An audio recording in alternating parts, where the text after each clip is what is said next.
আসসালামু আলাইকুম। DM blog বিডিতে আপনাদের আবারও স্বাগতম। আজকে ছোট একটা টিউটোরিয়াল নিয়ে চলে আসছি আপনাদের সামনে। সেটা হইতেছে যে বর্তমান যুগে মশার যে পরিমাণ উৎপাত, সেই কারণে সবাই এই তো মশার ব্যাটের সাথে সবাই পরিচিত। আর এটা একটা কমন সমস্যা হইতেছে, ব্যাটারি ব্যাকআপ থাকে না। হ্যাঁ, এটা যেহেতু চায়না একটা প্রোডাক্ট, এটা কোনো কিছুর ওয়ারেন্টি থাকে না, তাই ব্যাটারিটা দেখা গেছে কিছুদিনের ভিতরে চলে যায়। এমন আমার কাছে অনেকে বলছে যে কালকে ব্যাট নতুন কিনে নিয়ে আসছে, আজকে এই ব্যাটারি থেকে সর্বোচ্চ 5 থেকে 10 মিনিট চলে, এরপরে এটার চার্জ শেষ হয়ে যায়। বারবার চার্জ দেওয়া তো সম্ভব না, যেহেতু লোডশেডিংয়ের সমস্যা।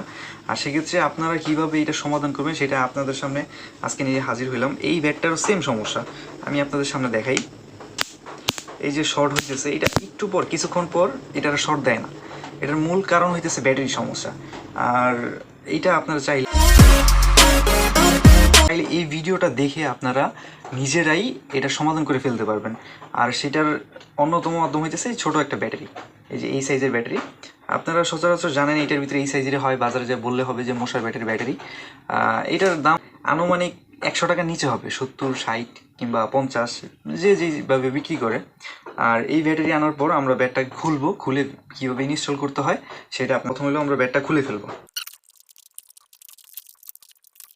প্রিয় ভিউয়ার্স, আমার ব্যাগটা এখন খোলা শেষ। এখন আমরা যে কাজটা করব সেটা হইতেছে যে এর ভিতরে ব্যাটারিটা ইনস্টল করব।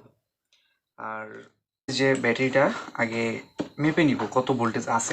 আপনারা দেখতে পেয়েছেন কিনা জানি না, আমি 20 সেট করে পজিটিভে পজিটিভ, নেগেটিভে নেগেটিভ দিয়ে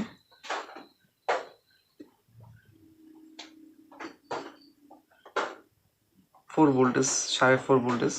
এর মানে ব্যাটারিটা ওকে, পারফেক্ট আছে। যেহেতু এটা একটা 4 ভোল্টের ব্যাটারি, ফুল চার্জ হইলে 5 তো হয়। আর যেহেতু এখন অনেকক্ষণ যাবত চার্জ দেওয়া হয় না, তাই এটাতে 4.5 আছে। এর মানে ব্যাটারিটা পারফেক্ট আছে।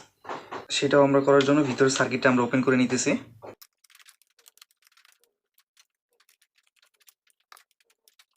আমাদের ভিতরের সার্কিটটা ওপেন করা শেষ। ভিতরে এই অবস্থা থাকে। আর আমরা এইটার জায়গায় এই ব্যাটারিটা ইউজ করবো। এটা যেহেতু একটা ভালো ব্যাটারি, নতুন ব্যাটারি, তাই এটাতে চার্জ থাকে না, আমরা এটা এক্সচেঞ্জ করব। চলুন আমরা দেখতে থাকি কীভাবে করা লাগে। আমাদের লাগবে হলো সোল্ডারিং আয়রন। আপনারা যারা নতুন করতেছেন একটু সাবধানে কাজ করার চেষ্টা করবেন, কারণ আপনারা তো জানেন এটাতে প্রচুর পরিমাণ হিট থাকে। আর যারা আমাদের মতো অভিজ্ঞতা আছে তারা তো পারেনি, আশা করা যায়। এইভাবে আমরা, এটা হইতেছে পজিটিভ, কালোটা নেগেটিভ। আমরা এটা খুলে ফেললাম, ব্যাটারিটা সরিয়ে ফেললাম। এখন আমি এইটাতে লাগাবো, কালোটা নেগেটিভ, হলুদটা পজিটিভ। সিম্পল একটা কাজ, আমাদের কানেকশন করা ওকে। এখন আমি চেক করব যে আগের থেকে বেশি পাওয়ার আসতেছে কি না। আমি এটাতে দিলাম, দেওয়ার পর শর্ট দিব। হ্যাঁ, আগে থেকে আমরা বেশি পাইতেছি, শর্টের পরিমাণটা অনেকটা বেশি। এটাতে চার্জ দিলে আরও বেশি হবে। যাই হোক, আমাদের কাজ টোটালি কমপ্লিট। সামান্য একটা কাজ, এটা আপনারা চাইলে নিজেরাই করতে পারেন, বাট এটা হইতেছে মানুষের মনের ব্যাপার, অনেকে ভয় পায়। বাট এটা ভয় পাওয়ার তেমন কিছু না, কারণ আমরা যেভাবে খুলছি সেভাবে ইনস্টল করে দিব।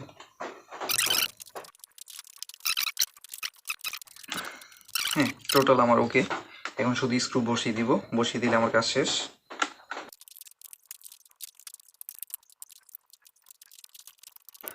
তো ফাইনালি আমাদের ব্যাটারি লাগানো একদম কমপ্লিট। আমরা এখন চেক করব যে কি অবস্থা আছে ব্যাটারি লাগানোর পর, ব্যাটারির কি অবস্থা।